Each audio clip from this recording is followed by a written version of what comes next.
नमस्कार, आप सभी का स्वागत है हमारे YouTube चैनल पर।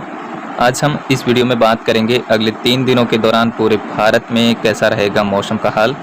तो सबसे पहले अगर हम हाल फिलहाल में बने मौसमी सिस्टमों के बारे में अगर एक नज़र डालें तो अभी एक और सक्रिय पश्चिमी विक्षोभ पर्वतीय राज्यों के पास में बना हुआ है और इससे प्रेरित एक सर्कुलेशन पाकिस्तान के मध्य भागों पे भी देखा जा सकता है। तो वहीं पर एक ट्रफ रेखा तमिलनाडु के कोस्टल रीजन से होते हुए आंध्र प्रदेश छत्तीसगढ़ तक जा रही है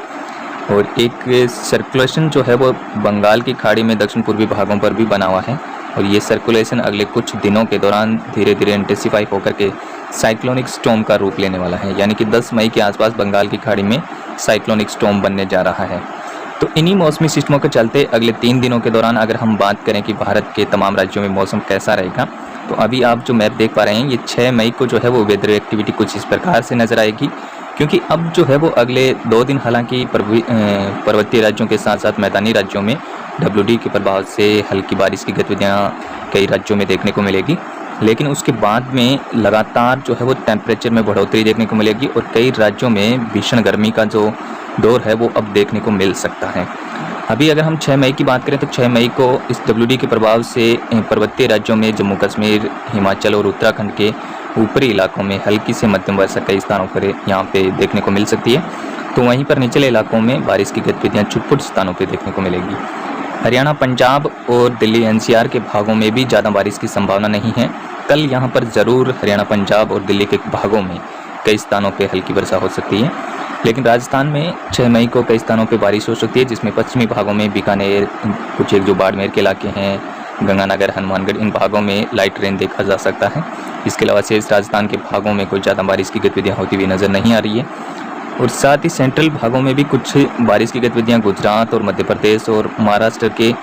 कहीं कहीं पर जो है वो बहुत ही हल्की बारिश की गतिविधियाँ इन भागों में देखने को मिल सकती है, यानी कि लाइट रेन यहाँ पर टुकड़ों में देखने को मिल सकती है। अचानक जो है वो बारिश की गतिविधियाँ कहीं पर भी शुरू हो सकती है। ऐसा माहौल जो है वो सेंट्रल इंडिया में रहेगा। तो वहीं पर कोस्टल रीजन में अगर हम बात करें आंध्र प्रदेश के लगभग भागों में और दक्षिणी छत्तीसगढ़ और तेलंगाना के जो दक्षिणी इलाके हैं वहाँ पर बारिश की गतिविधियाँ अच्छी बारिश यहाँ पर देखने को मिल सकती है, यानी कि मॉडरेट रेन यहाँ पर होने की संभावना रहेगी 6 मई को। तो इसके अलावा ज़्यादातर बारिश की गतिविधियाँ जो है वो अगर हम बात करें हल्की से मध्यम बारिश जो है वो यहीं पर अगले 24 घंटे के दौरान देखने को मिलेगी और साथ ही जो है वो केरल के भी भागों में ठीक ठाक बारिश की गतिविधियाँ होने की संभावना नज़र आ रही है। इसी के साथ पूर्वी भारत में भी कोई खास एक्टिविटी नहीं है। अरुणाचल प्रदेश के भागों में ज़रूर हल्की से मध्यम तो कहीं कहीं पर तेज़ बारिश हो सकती है, लेकिन शेष तमाम राज्यों में हल्की वर्षा देखने को मिलेगी।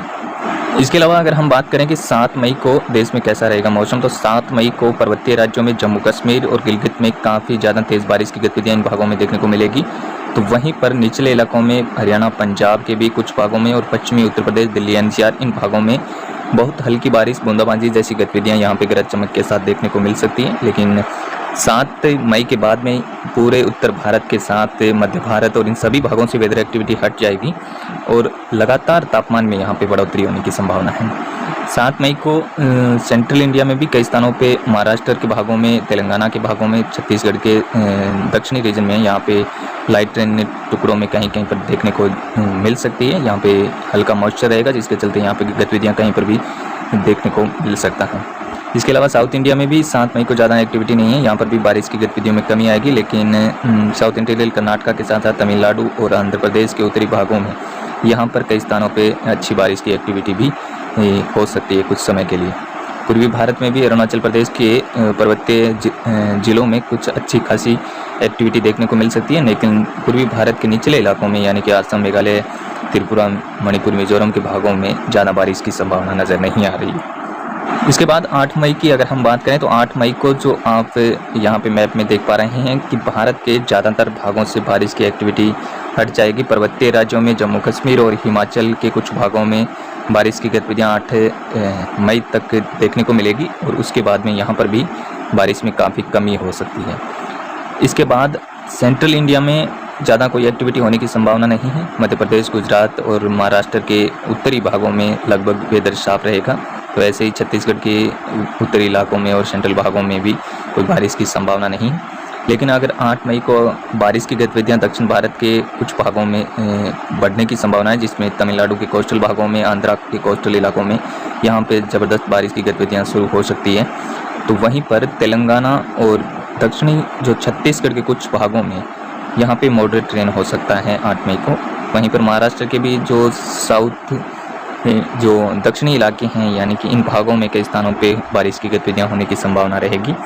जिसमें कोल्हापुर के आसपास ये गतिविधियाँ हो सकती हैं। तो पूर्वी भारत में भी अरुणाचल में बारिश की गतिविधियाँ अगले 3 दिनों के दौरान जारी रहेगी और तेलंगाना, आंध्र प्रदेश और तमिलनाडु के भागों में भी अगले 3 दिनों के दौरान बारिश होने की संभावना है।